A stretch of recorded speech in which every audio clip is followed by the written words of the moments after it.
Vamos a hablar sobre la literatura indígena, las corrientes y movimientos que influyeron en el proceso durante la literatura indígena o indigenista.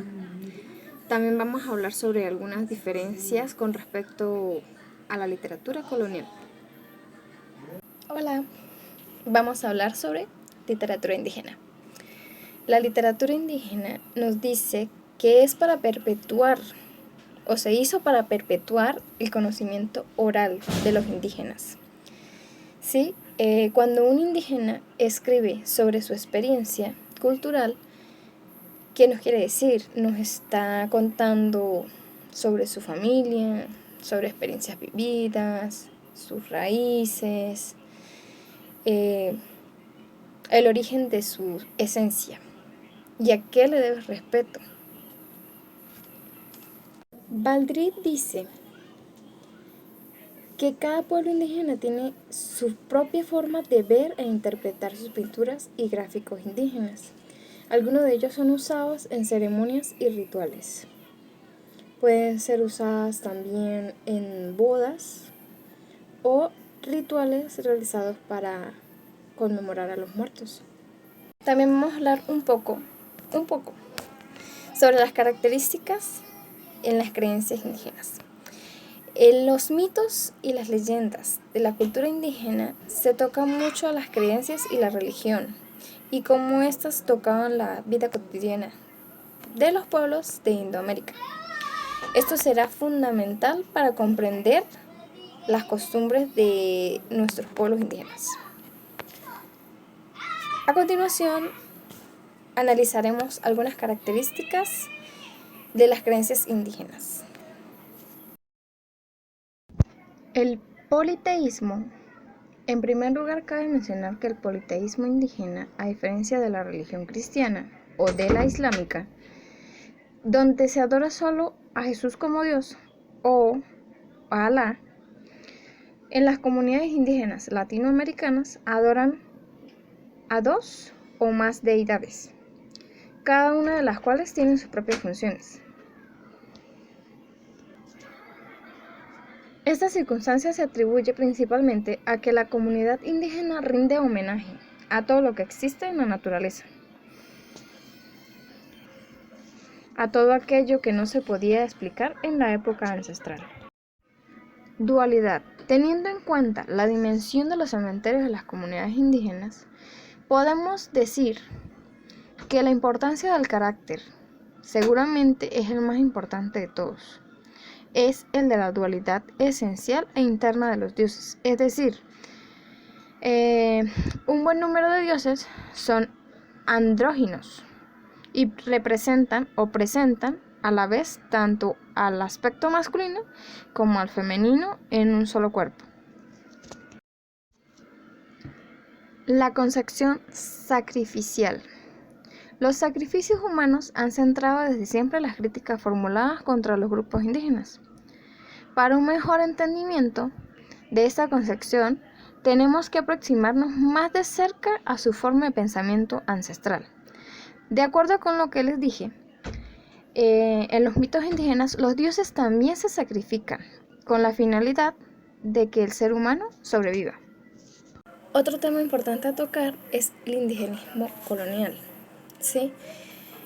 Desde los primeros años del descubrimiento de América, hablamos de que los indios o los indígenas pasaron mucha pobreza, mucha desesperanza, humillación, tratos muy crueles por parte del dominio español. Tanto fue así que estos españoles se enriquecían y se favorecían del trato cruel que tenían hacia los indígenas. Los explotaban. No les importaba nada la condición humana de los aborígenes. Sin embargo, tanta miseria y tanta desgracia que pasaron los indígenas despertaron la compasión en ciertas personas, quienes los valoraban y los defendían. Esto desde el inicio de la época colonial. A estas personas les podemos llamar indigenistas, precursores. Entre ellos podemos nombrar a Bartolomé de las Casas, Francisco de Victoria, Vasco de Quiroga, Fray Pedro de Gante y Fray Junípero Serra. La mayoría de estos tenía buena fama dentro y fuera del mundo hispano, y gracias a haber defendido a los indios americanos.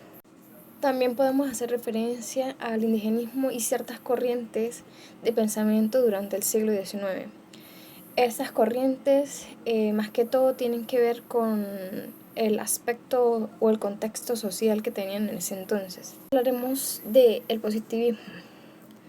Kant piensa que el hombre accede al conocimiento a través de la observación de la naturaleza y de los hechos fácticos. Esta filosofía se opone al desorden y al caos. Pretende construir una sociedad bien ordenada e integrada. Y justo esto era lo que buscaban los intelectuales latinoamericanos durante el siglo XIX. Así pues, el positivismo fue adoptado por muchos estudiosos y políticos latinoamericanos con el objeto de iniciar y consolidar nuevas naciones. Otra corriente importante de pensamiento que creo yo o opino yo que tuvo importancia durante el indigenismo fue el liberalismo. ¿Por qué?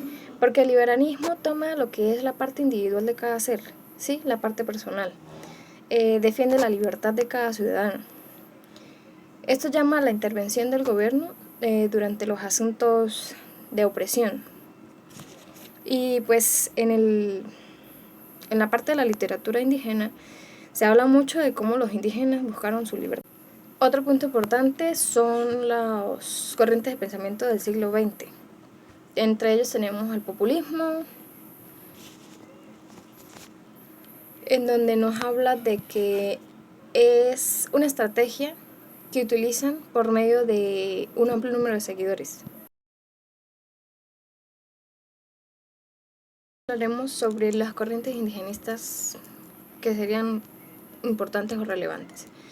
El indigenismo racial comienza a mediados del siglo XIX y siglo XX.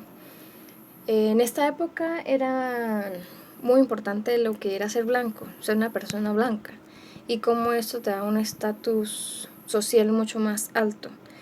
Es más, se habla también de que hubo un genocidio organizado por parte del gobierno para eliminar o exterminar a todos los aborígenes o a la mayor parte de la población aborigen. También está el marxismo como una corriente filosófica que fue muy popular durante el siglo XX. Su introducción al continente americano inició a finales del siglo XIX. Alentó positivamente a los intelectuales latinoamericanos. Se fundaron varios partidos y organizaciones con ideas marxistas en los países latinoamericanos. También se puede hablar del marxismo descolonizador o postcolonial. Es como un proyecto, pero de una manera mucho más académica. Aborda los aspectos culturales, económicos, sociales y los analiza desde un ángulo descolonizador, a pesar de que en la actualidad aún existe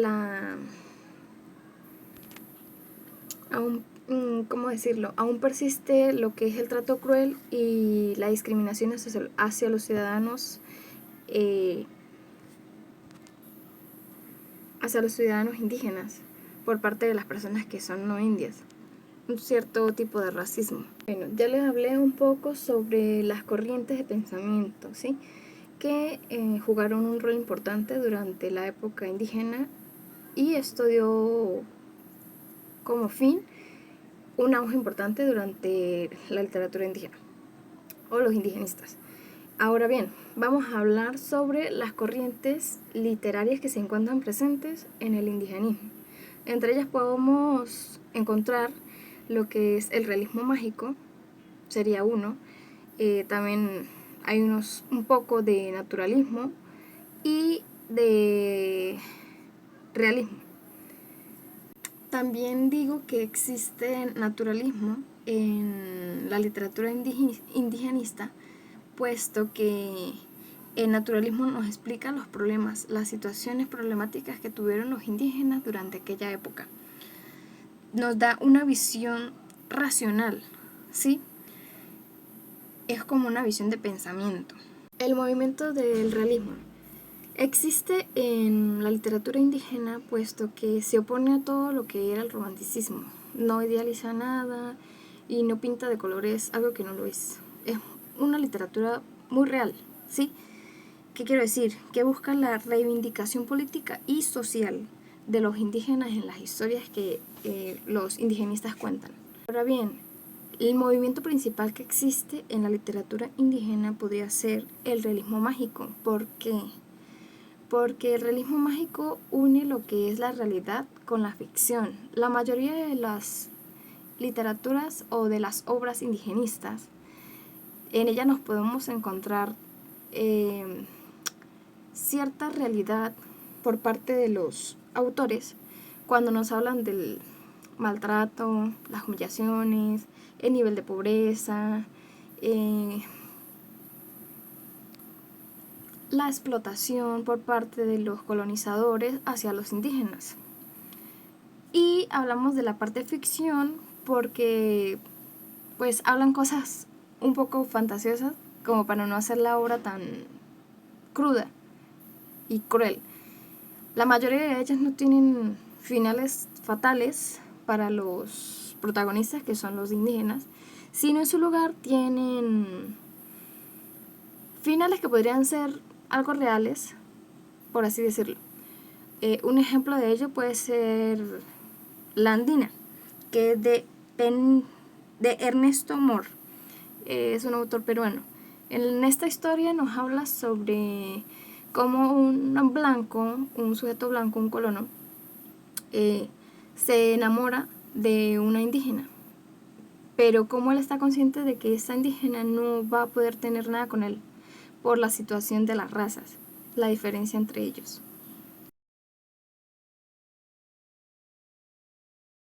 Cabe añadir que cuando hablamos de literatura indigenista también hablamos sobre cómo al principio, cuando inició la literatura indígena, los autores de las obras trataban el tema de los indígenas desde un punto de vista más cruel, ¿sí? Como lo he mencionado anteriormente, ponen el tema de cómo era la explotación del indio en ese entonces, cómo eran tratados como esclavos, cómo hubo violación de derechos, cómo abusaban de las indígenas femeninas. Todos esos factores son puestos en las obras de los primeros indigenistas, de las primeras obras que se hablan de literatura indígena o aborigen. Sí, ese era como el tema, el eje fundamental de dichas obras. Más adelante se empiezan a tocar temas un poquito más vanguardistas, ¿sí? Se empieza a hablar del indio como persona, ¿sí? Como sujeto, sobre todo su cultura, sobre cómo era su vida cotidiana, sobre su religión. Se empieza a ver al indio como punto central ahora y no solo como era tratado en el entonces de la emancipación o cuando llegaron los colonos, no. Ahora se toca el tema del indio como persona.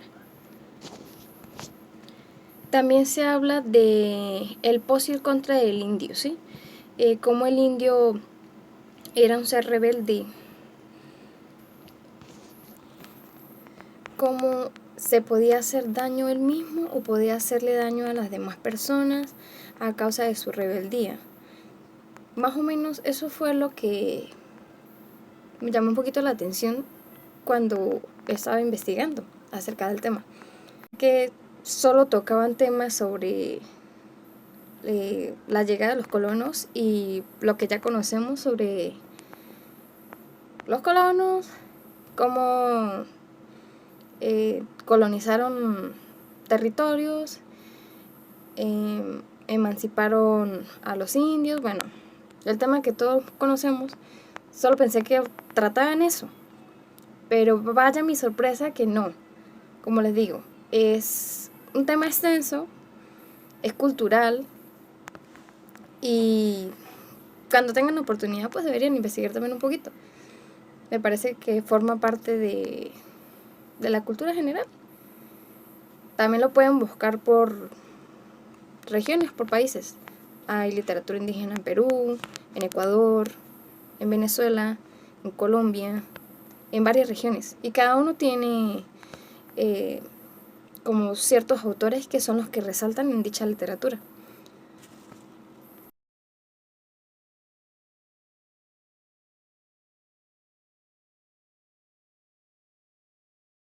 Otro punto importante que vamos a tratar es la literatura colonial. ¿Sí? Vamos a ver que es un poco opuesta a la literatura indígena. Cuando hablamos de literatura colonial, hablamos de que es una tradición europea. Habla de sueños independentistas y luchas por el poder, debido a que en ese momento existían las guerras por la independencia, entre otras. Durante el periodo colonial hubo mucha influencia culturalmente por el aspecto religioso. La mayoría de sus producciones escritas estaban basadas en aspectos religiosos o tocaban el tema religioso. La producción de los textos provenía exclusivamente de la parte o las jerarquías altas de las sociedades blancas. Y la mayoría de estos textos fueron publicados en Europa. Pocos de ellos llegaron a Lima y México debido a que esas ciudades contaban con la imprenta desde el siglo XV.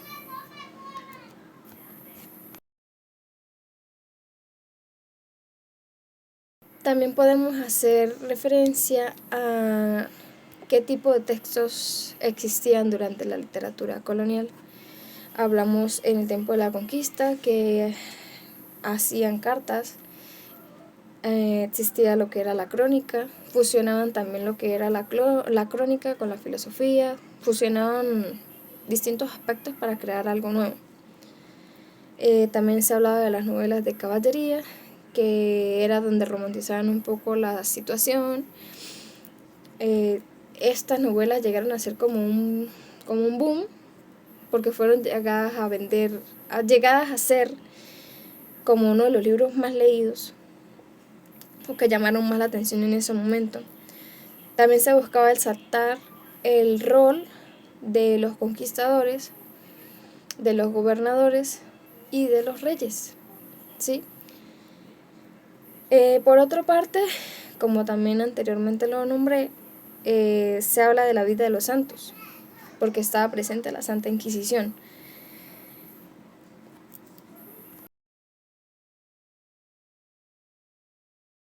Por otro lado, tenemos a la literatura indígena, que es lo opuesto a la literatura colonial.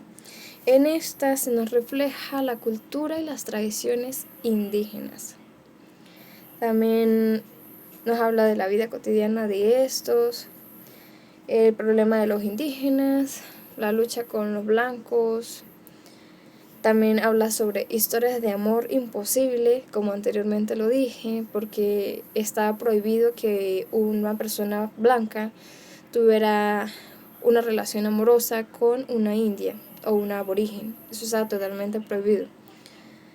También se habla de las deidades, de los dioses, de las creaciones del mundo, como es el Popol Vuh.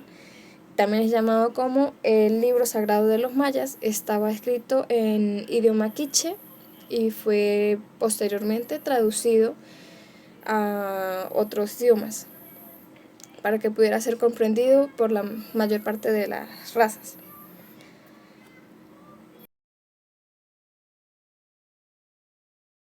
Los libros indígenas estaban escritos en idioma indígena. ¿A qué me refiero con esto? A que las narraciones estaban hechas con gráficos. Gráficos porque los indígenas no tenían un alfabeto. ¿sí? Ellos no se guiaban por alfabeto, no. Ellos tenían era un sistema de símbolos y gráficos que para ellos ese era su idioma. La mayoría de las narraciones escritas por indígenas estaban hechas en este idioma. Posteriormente tenían que ser traducidas por especialistas.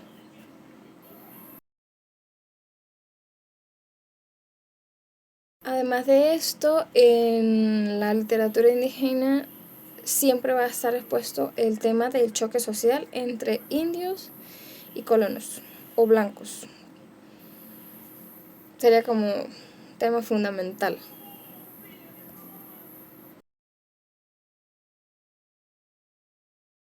Para concluir, espero que me hayan logrado entender. Cuando hablamos de literatura indígena, hablamos sobre todos los aspectos indígenas que existieron, sí, las situaciones que atravesaron. Mientras por otro lado tenemos lo que era la literatura colonial. Esto, en ellos no hablaban sobre los indígenas, hablaban más que todo sobre sus majestades, sus realezas, los conquistadores, hablaban mucho de historia, resaltaban mucho lo que era la historia y utilizaban mucho la poesía junto con la narración.